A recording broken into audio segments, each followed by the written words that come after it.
আচ্ছা, আমরা যে আদমপুর একটা টাইগার টিম এটা তো জানেনই। আর গত 2 দিন আগে আমি আমার পেজে একটা ভিডিও আপলোড করেছিলাম যে আমরা আদমপুর মানে একটা বাঘ, আর আদমপুর মানেই একটা বিজয়নগরের একটা অংশ, মানে আদমপুরের একটা নাম ডাক আছে।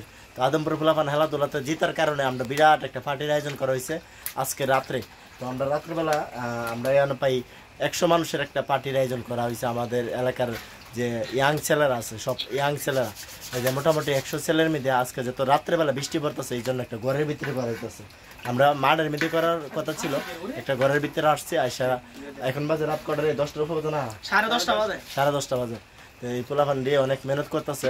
আমাদের আগামী দিনের ভবিষ্যৎ, আমাদের আদমপুরে যারা প্রবাসী আছেন আপনারা হারের প্রতি একটা নজর রাখেন, হারের দেখেন সকল প্রবাসী ভবিষ্যৎ, আগামী দিনের ভবিষ্যৎ। হ্যাঁ, আগামী দিনের ভবিষ্যৎ। আর লালু আমাদের 100 লালু বাদ, লালুর পেটটা মাশাআল্লাহ দিলে দুইটা দেশ কি হামাইবো, দুই দেশ কি আল্লাহর মধ্যে হামাইবো। আচ্ছা, নামাক আমাদের ডিক্সিতে রান্না হচ্ছে। এই যে আমাদের বিরাট ডিক্সি, আনছে না এইটা কয় লিটার পানি দিছ? মানে 60 লিটার আর 1-2 লিটার